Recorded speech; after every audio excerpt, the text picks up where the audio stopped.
Hi guys, it's me again. In this video, I will show you how to create a poll on LinkedIn. Firstly, launch the application and then tap on your plus icon right down on the third selection. Then when you get up to that section, go to downstairs where it says create a poll. Go for that selection. Here on the first side, you can add your question. For example, who is better? This on the first side will be Cristiano. On the second will be Leo. Okay, here you can add your duration of your poll. For example, 7 days.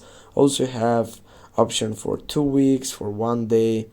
I will go for 1 day and I will go just for done, and I can add something on upper side to get up, for example a hashtag, and then I can just go for post and I can wait to get up into that section. And that is, guys, thanks for watching. Don't forget to hit that like and share the video. See you soon.